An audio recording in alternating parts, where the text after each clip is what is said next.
네, 빈출문제 풀이과정 두 번째 주인데요. 사회적 거리두기 4단계 시행으로 인해서 또 한 2주 정도는 비대면으로 수업을 진행해야 될 것 같습니다.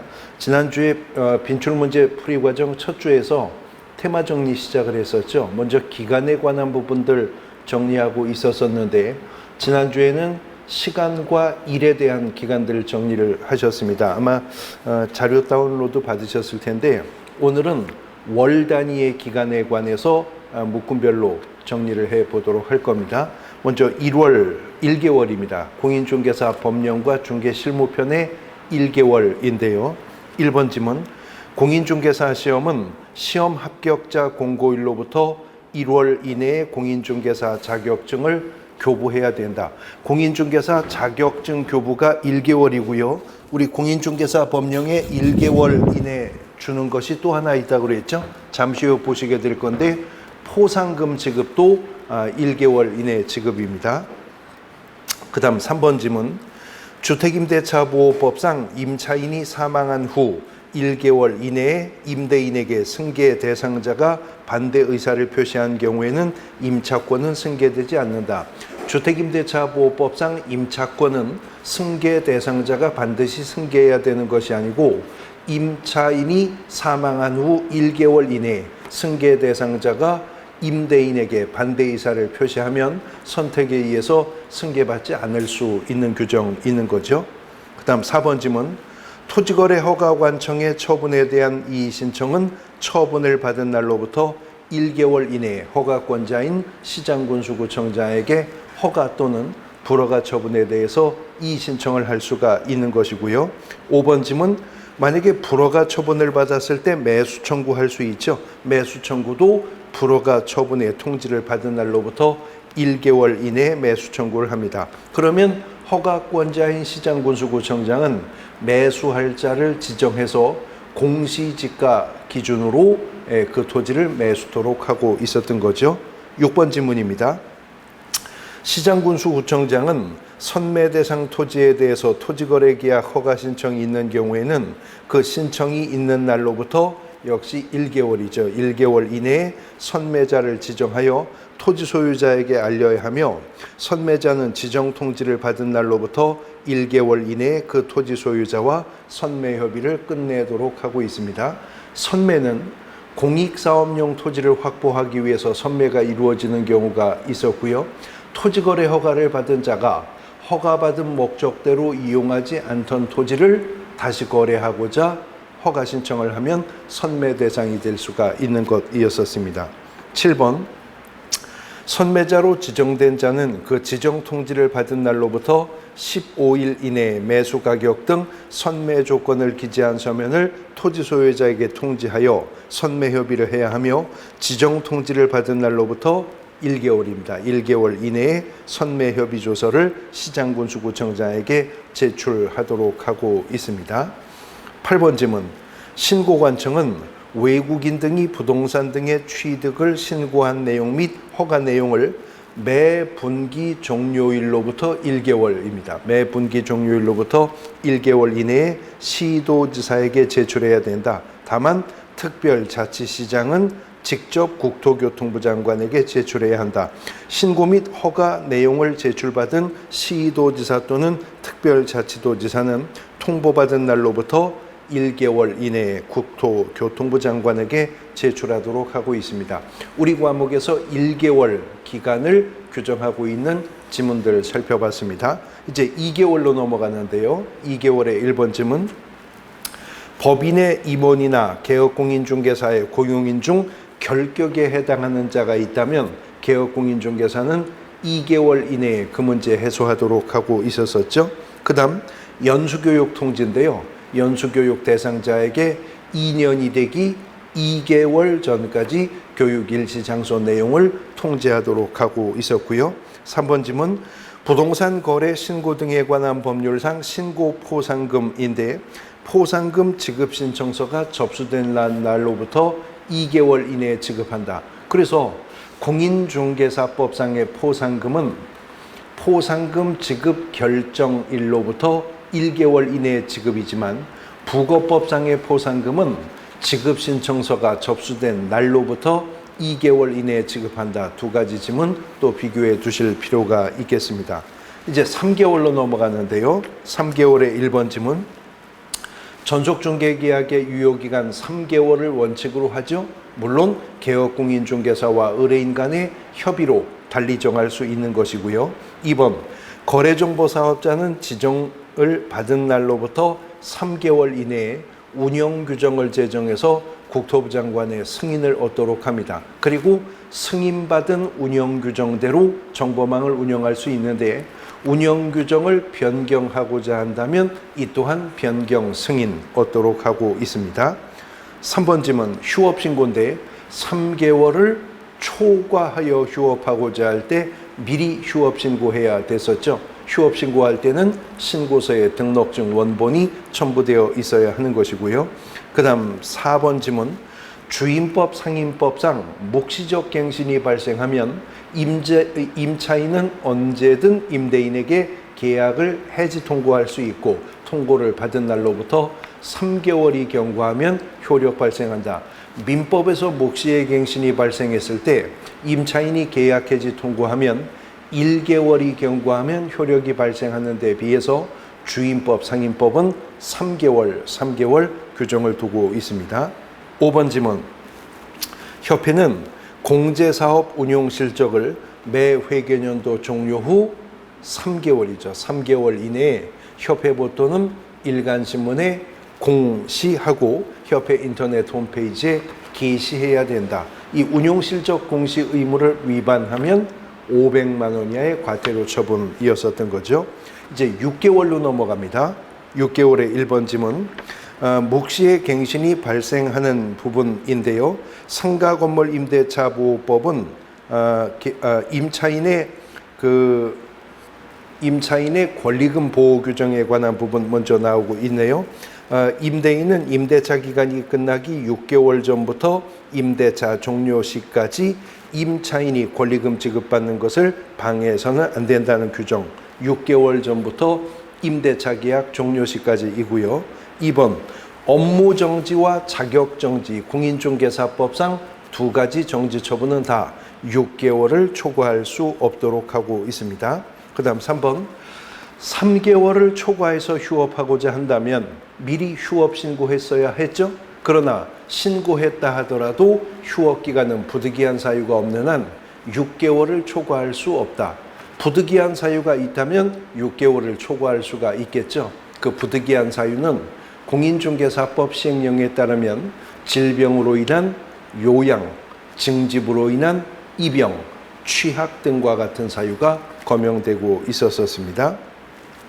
4번 지문 외국인이 계약 외의 원인으로 대한민국의 부동산을 취득했다면 취득일로부터 6개월 이내 신고해야죠.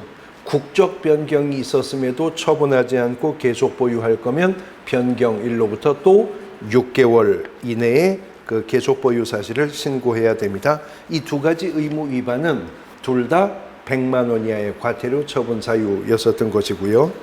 5번 지문 묵시의 갱신이 발생하는 조건인데 주임법상 주택 임대인이 임차인에게는 임대차 계약 기간 종료일 기준으로 6개월 전부터 2개월 전까지 근데 임차인이 주택 임대인에게는 그냥 2개월 전까지 조건 변경이나 갱신 거절 통보하지 않으면 동일한 조건의 갱신이 발생한 것으로 본다는 겁니다. 이제 10개월인데요. 공장재단, 광업재단은 공장재단, 광업재단으로 소유권 보존에 등기가 되면 10개월 이내에는 저당권이 설정되어야 하고 그 저당권이 말소되었음에도 재단의 효력을 유지하려면 다시 10개월 이내에 신저당권이 설정되어야 한다. 그래서 공장재단과 광업재단은 저당권과 동반하지 않고는 10달 이상 유지할 수 없는 개념이었었습니다. 이번 주에는 1개월로부터 10개월까지 월 단위의 기간에 대해서 정리를 해보셨고요. 이제 다음 주에는 기간 정리의 마지막 테마 년 단위의 기간 최소 1년부터 최장 30년까지 규정되어 있는 년 단위의 기간들 정리를 하면 기간 정리는 모두 마무리가 될 겁니다. 자, 이제 빈출문제집 71페이지로 갑니다. 오늘은 세 번째 챕터 중개사무소 개설 등록에 관한 부분들이에요. 등록의 법적 성격, 등록의 기준과 절차, 등록의 위반과 효과, 그리고 등록의 결격사유 관련된 문제 함께 풀어보도록 하겠습니다. 1번입니다. 개업공인중개사의 자격에 관한 설명으로 옳은 것을 물었습니다. 1항 중개사무소 개설 등록을 반드시 취소해야 할 사유에 포함되는 개업공인중개사는 개설 등록 취소 절차를 거치지 않더라도 개업공인중개사의 자격이 없다고 보아야 한다. 지금 이 지문은 좀 관념적인데 조금 더 우리가 느낌이 살아나도록 풀어서 말하면 지금 이렇게 말하는 거예요. 절대적 등록 취소 사유에 해당되면 등록 취소 처분이 없어도 이미 등록의 효력은 소멸한다. 그런가요? 그렇지 않습니다. 등록 취소 사유에 해당한다고 등록의 효력이 소멸하는 게 아니라 등록 취소 처분을 맞았을 때 비로소 등록의 효력이 소멸하게 되는 것이죠. 그것이 원칙인 겁니다. 근데 원칙이라고 하는 말을 쓰는 이유가 2번의 예외가 있기 때문입니다. 중개사무소 개설 등록을 한 개업공인중개사가 사망할 경우에는 개설 등록 취소 절차나 폐업 신고 절차를 마치기 전이라도 개설 등록의 효력은 소멸된다. 2항의 예외가 있기 때문에 그렇습니다. 2항이 옳은 지문 정답인데요. 절대적 등록 취소 사유에 해당되었다 하더라도 등록 취소 처분을 맞았을 때 등록의 효력이 소멸하는 것이 원칙이지만 절대적 등록 취소 사유 8가지 중 첫 번째 사유가 개인인 개업공인중개사의 사망과 법인인 개업공인중개사의 해산이죠.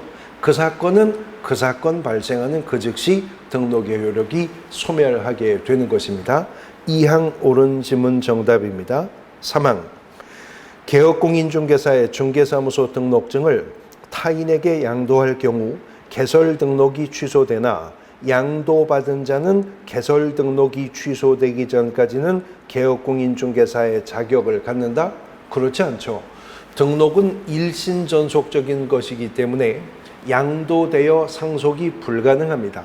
등록증을 빌려줬다고 등록의 효력도 함께 이전되는 것은 아니다라고 하는 거죠. 4항 중개사무소 개설 등록을 하지 않은 부동산 컨설팅 사업자가 주된 업무에 부속하여 중개업을 한 경우는 무등록으로 중개업을 한 자로 보아서는 안 된다. 어떤 특정한 업무에 부속하여 부수적으로 하는 행위라 하더라도 4가지 요건, 다른 사람의 의뢰에 의하여 일정한 보수를 받고 중개를 업으로 행하는 4가지 요건이 충족이 되면 그 행위는 중개업이 되는 겁니다. 그러므로 부동산 컨설팅 업체가 컨설팅 업무에 부수하여 중개업을 해도 무등록 중개업을 한 자로서 3년 이하의 징역 또는 3천만 원 이하의 벌금형의 대상이 될 겁니다. 우리가 업무 범위 편에서 공부했는데 법인인 개업공인중개사가 중개업을 영위하면서 부동산 컨설팅 할 수 있죠. 14조가 법인인 개업공인중개사에게 허용한 업무 중에는 부동산의 이용, 개발, 거래에 관한 상담이라는 업무가 있었으니까요. 법인인 개업공인중개사가 중개업을 하면서 부동산 컨설팅 할 수는 있지만 부동산 컨설팅 업체가 컨설팅 업무를 하면서 중개업을 할 수는 없다라는 겁니다. 5항 중개사무소 개설 등록 통지를 받은 자라도 등록관청에 보증 설정 신고를 하기 전에 부동산 중개업을 하였다면 무등록 상태에서 중개업을 한 자로 보아야 한다. 중개사무소 개설 등록 통지를 받았다면 이미 개업공인중개사가 됐어요.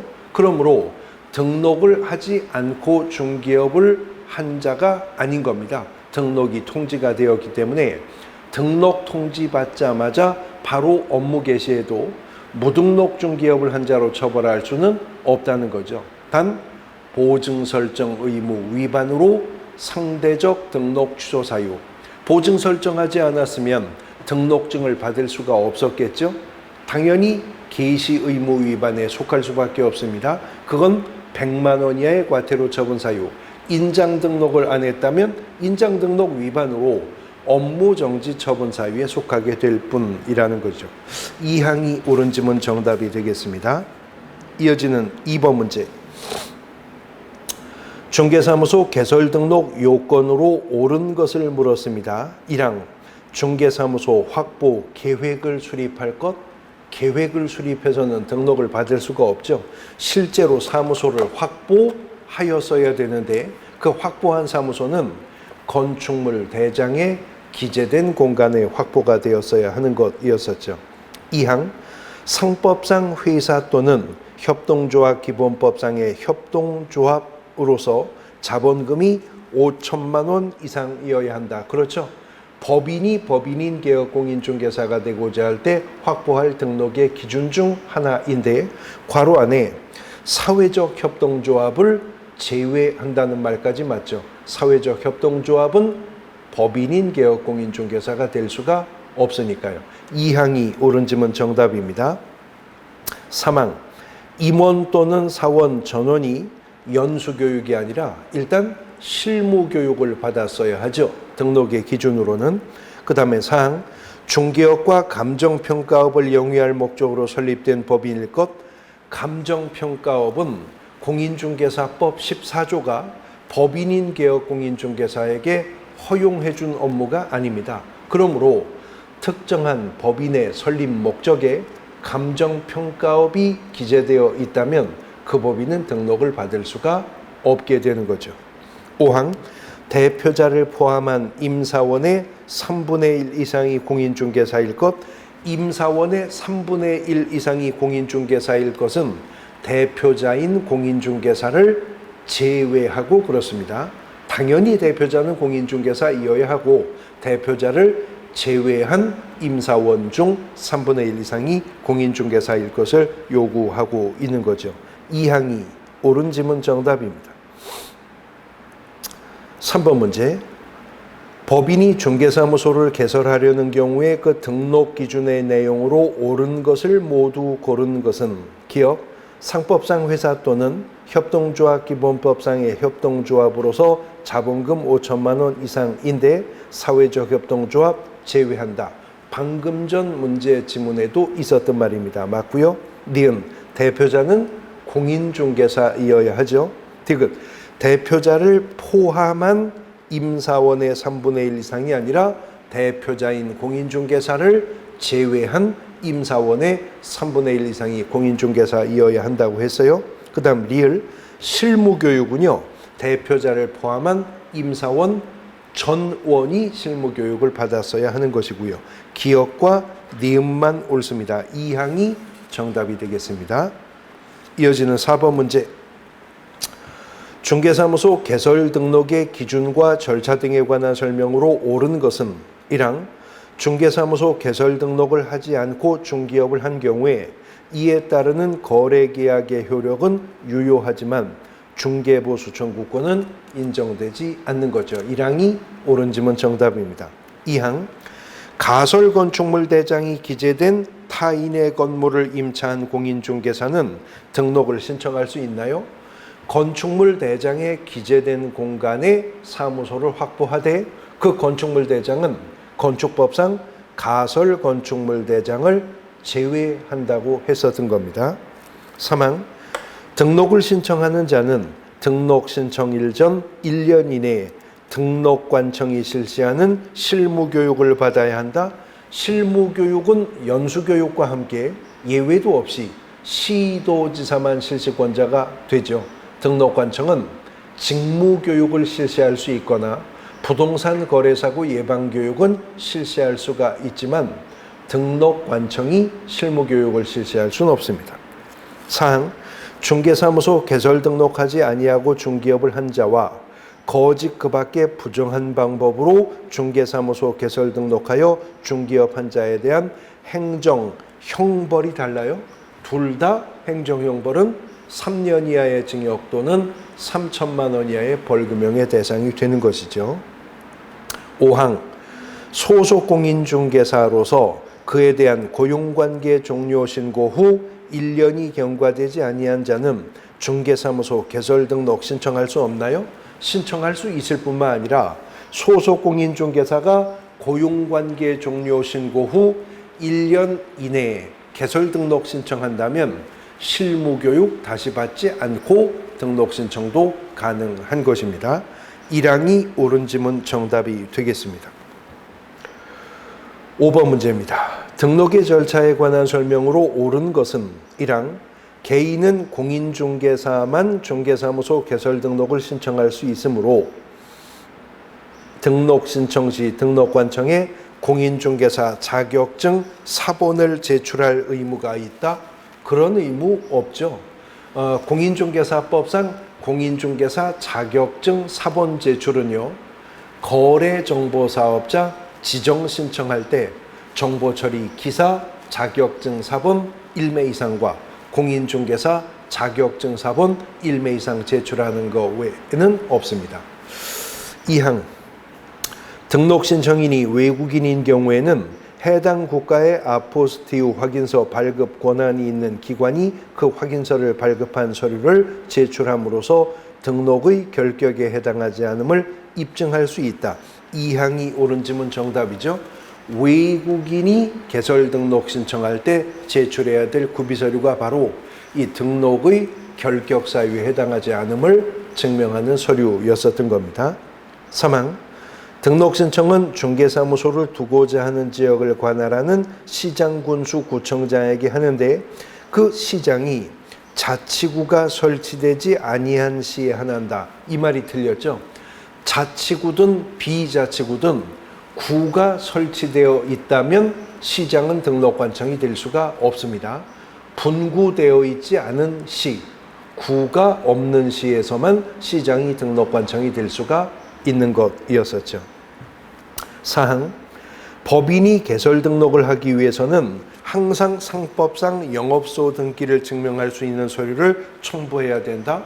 상법 614조의 영업소 등기 증명하는 서류는 외국 법인이 등록 신청할 때 제출하는 구비서류이지 국내 법인, 내국 법인이라면 등록 신청 시 제출 의무가 없는 겁니다. 5항 등록관청은 업무보증 설정 사실이 확인되면 7일 이내에 등록을 통지한다? 아니죠. 등록을 통지받고 나서 그 후에 업무보증 설정하는 겁니다. 언제까지? 업무를 개시하기 전까지였었습니다. 2항이 정답이 되겠습니다. 6번 문제. 법인인 개업공인중개사 JS는 공인중개사인 대표자 갑과 공인중개사인 임원 을과 공인회계사인 임원 병으로 구성되었으며 고용인으로 소속 공인중개사 정과 중개보조원 무가 근무 중에 있습니다. 이에 관한 설명으로 옳은 것은 중개법인 JS 법인에 관한 얘기입니다. JS, 제 이름이 준선이죠. 옳은 거 1항 갑을병정은 모두 등록 신청일 전 1년 이내에 시도지사가 실시하는 실무교육을 이수해야 하나 무는 실무교육을 수료할 의무가 없다. 무는 중개보조원이니까 실무교육 수료 의무 없다는 말 맞죠? 직무교육을 받으면 됩니다. 그런데 갑을병정은 모두 실무교육을 받아야 한다는 말은 맞아요.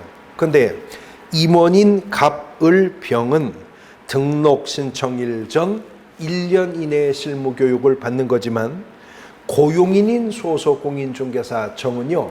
그 법인 등록 신청일 전 1년이 아니라 고용신고일 전 1년 이내에 실무교육 받는 겁니다. 그래서 틀린 겁니다. 2항 갑을병정은 모두 중개 업무를 수행할 수가 있다. 공인회계사인 임원 병은 중개 업무는 수행할 수 없는 자인 거죠. 3항 정의 거래계약서를 작성했다면 거래계약서에는 갑을 정의 함께 서명 및 날인을 해야 됩니까? 대표자인 갑과 해당 중개행위를 한 소속 공인중개사 정의 함께 서명 및 날인하면 될 것입니다. 틀렸고요. 4항 중개사무소에는 갑과 을의 공인중개사 자격증 원본을 게시해야 하나 정의 자격증 원본은 게시할 의무가 없다? 아닙니다. JS 법인은 고용인인 소속 공인중개사 정의 자격증 원본도 중개사무소 안에 보기 쉬운 곳에 게시해야 됩니다. 안 걸어놓으면 100만 원 이하의 과태료 처분 사유가 될 겁니다. 5항 갑을, 정, 병 모두 공인중개사법상 실무교육 대상이 되나 무는 중개보조원이었죠. 직무교육의 대상이 될 겁니다. 5항이 정답이 되겠습니다. 7번 문제. 개설 등록 기준에 관한 설명으로 틀린 것을 물었고요. 2항 지문을 보시면 건축물 대장 또는 건축법상 가설 건축물 대장에 기재된 건물로 사무소의 사용권을 확보할 것 아니죠. 가설 건축물 대장을 확보해서는 등록을 받을 수가 없게 될 것이라고 했었습니다. 2항이 정답입니다. 8번 문제. 공인중개사 법령상 법인이 중개사무소를 개설 등록하려는 경우 이에 관한 설명으로 옳은 것을 모두 고르라고 합니다. 기업, 중기업 및 주택의 분양 대행업을 영위할 목적으로 설립된 법인은 개설 등록을 신청할 수 있다. 아까 감정평가업이 법인의 설립 목적에 있었다면 등록받을 수 없다고 그랬었죠. 그러나 분양 대행업은 법인인 개업공인중개사에게 14조가 허용해준 업무이기 때문에 분양 대행업을 할 목적으로 설립된 법인 얼마든지 등록 가능하죠. 단 분양 대행은 상업용 건축물이나 주택에 대한 분양 대행만 허용이 되었었던 겁니다. 니은 자본금 5천만 원 이상의 유한 책임회사는 개설 등록 신청할 수 있죠. 니은도 맞고요. 디귿 대표자를 제외한 임원 또는 사원이 7명이라면 그 중에 2명이 공인중개사이면 된다. 3분의 1 이상이 되려면 적어도 3명은 공인중개사이어야 하겠죠. 디귿 틀렸고요. 리을 분사무소를 설치하는 경우 그 분사무소 책임자와 소속 공인중개사는 설치 신고일 전 1년 이내에 실무교육을 받은 자이어야 한다. 책임자인 공인중개사는 설치 신고일 전 1년 이내가 맞습니다. 그러나 소속 공인중개사는 고용 신고일 전 1년 이내에 실무교육 받았으면 되는 것입니다. 기업과 니은만 옳습니다. 9번 문제. 중기업에 관한 설명으로 옳은 것을 묻습니다. 1항 중기업의 등록은 등록권 양도로 인한 명의 변경 가능한가요? 등록이 일신전속적인 속성을 갖기 때문에 양도되어 상속할 수 없는 것이죠. 2항 개업공인중개사가 결격 사유에 해당하게 된 경우에는 별도의 등록 취소 처분이 없어도 등록의 효력이 소멸한다. 결격 사유에 해당되는 것은 절대적 등록 취소 사유이지 등록의 효력 소멸 사유가 아닌 것입니다. 틀렸고요. 3항 중기업 등록을 받은 법인은 거래정보망을 설치 운영할 수 있다. 공인중개사법 14조에 법인인 개업공인중개사에게 허용된 업무 중에 부동산 거래정보망 설치 운영할 수 있는 근거 규정이 없으므로 법인인 개업공인중개사가 중기업을 하면서 거래정보사업자가 될 수는 없는 거죠. 그러나 공인중개사 협회는 거래정보사업자가 될 수가 있다고 했었습니다. 4항 공인중개사가 아닌 자도 법인인 개업공인중개사의 임원이 될 수 있다. 4항이 옳은 지문이죠. 다른 임사원 중에 3분의 1 이상이 공인중개사라면 공인중개사 아닌 자도 중개법인 임원할 수 있습니다. 근데 공인중개사가 아니어도 중개법인의 임원은 할 수 있지만 공인중개사가 아닌 자라 하더라도 실무교육은 수료했어야죠. 실무교육은 임사원 전원이 수료할 것을 요구하고 있기 때문입니다. 4항이 옳은 지문 정답입니다. 5항 법인인 개업공인중개사의 중개보조원이 결격 사유에 해당하게 된 때에는 법인의 중기업 등록을 취소해야 됩니까? 이건 업무의 정지를 명할 수 있을 뿐입니다. 그러나 그 업무정지 처분을 면할 수 있는 길이 또 있죠. 2개월, 오늘 기간 정리해서 월 단위에서 봤는데 2개월 이내에 해소한 때에는 법인은 업무정지를 면할 수가 있게 됩니다. 사항이 정답입니다. 10번 문제. 공인중개사 자격증, 중개사무소 등록증에 관한 설명으로 틀린 것을 묻는 문제인데요. 사항을 보시면 개업공인중개사가 중개사무소 등록증을 타인에게 대여한 경우에 공인중개사 자격 취소 사유가 된다. 등록증을 양도대여했으니까 등록 취소 사유겠죠.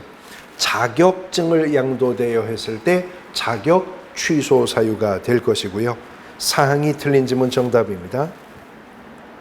11번 중개사무소에 관한 설명으로 틀린 것은 사망 지문 보시면 사무소는 원칙적으로 건축물 대장에 기재된 건물의 사무소를 확보해야 된다.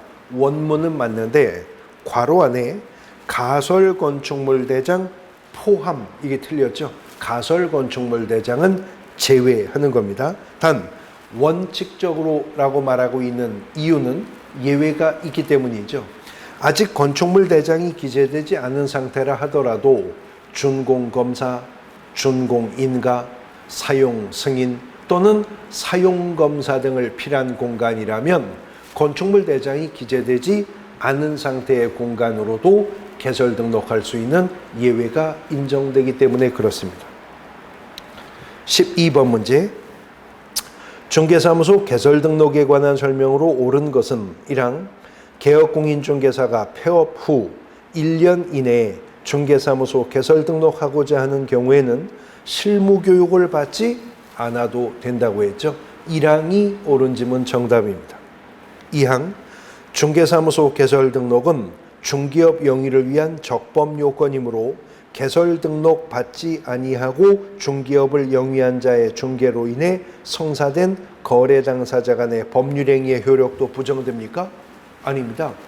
무등록 중개업을 하는 자의 중개로 토지 매매 계약이 체결되었다면 이러한 중개 행위는 위법하겠지만 토지 매매 계약은 그대로 유효한 것이죠. 3항 업무 개시 시점은 개업공인중개사의 임의적 사항에 속하므로 개업공인중개사가 등록을 한 후 일정한 기간 내에 중개 업무를 개시할 필요가 없다? 아닙니다. 3개월 이내에는 업무 개시해야죠. 등록을 하고도 3개월이 초과되도록 업무 개시하지 않으면 공인중개사법 21조 괄호 규정에 따라 휴업신고 위반이 되는 것이기 때문에 100만 원 이하의 과태료 처분의 대상이 될 수 있습니다. 등록을 한 후 반년이 넘었는데도 업무 개시하지 않으면 무단으로 6월을 초과해서 휴업한 자가 되기 때문에 상대적 등록 취소 사유에 속하게 될 수도 있는 겁니다. 사항 반드시 건축물 대장에 기재된 건물을 확보해야 하나 반드시 개업공인중개사 명의로 확보되어야 하는 것은 아니다. 문장 속에 두 반드시가 있는데요. 뒷반드시는 맞습니다만 앞반드시가 틀렸죠. 왜냐하면 준공검사 등을 필요한 공간이라면 아직은 건축물 대장이 기재되어 있지 않다 하더라도 등록할 수 있는 예외가 있었으니까요. 5항 업무정지 처분 기간 중에 있는 개업공인중개사는 그 기간 중에는 적법하게 업무를 할 수 없음은 물론이고 폐업도 재등록도 이중소속도 할 수 없다. 업무정지 기간 중에 폐업은 할 수 있습니다. 단 폐업을 하여서도 잔여 기간은 결격 사유에 속하기 때문에 잔여 기간 동안 재등록할 수가 없는 것일 뿐이죠. 1항이 정답입니다. 13번 무등록으로 중개업을 한 자의 중개행위에 관한 설명으로 틀린 것을 물었는데요. 사항 개업공인중개사가 절대적 등록 취소 사유에 해당하였음에도 중개업을 영위하면 무등록으로 중개업을 한 자가 됩니까? 그 절대적 등록 취소 사유가 적발되어 등록 취소 처분이 있었을 때 비로소 등록의 효력은 소멸하는 겁니다. 사항이 틀린 지문 정답이 되겠습니다. 14번 등록에 관한 설명으로 틀린 것을 물었는데요. 사망 지문을 보시면 등록 신청을 받은 등록관청은 10일 이내에 개업공인중개사의 종별에 따라 구분하여 등록을 하고 등록 신청인에게 서면으로 통지해야 된다. 10일 이내가 아니라 7일 이내에 등록 통지하도록 하고 있었던 거죠. 사망이 정답입니다.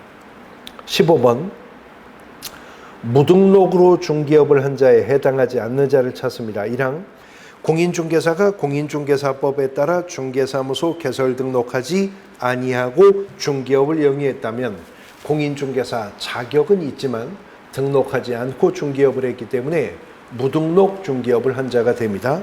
2항 공인중개사인 개업공인중개사가 중개업을 폐업한 후 계속해서 중개업을 했다면 폐업이 등록의 효력을 소멸시켰는데도 중개업을 더했기 때문에 이자도 무등록 중개업을 한 자가 됩니다.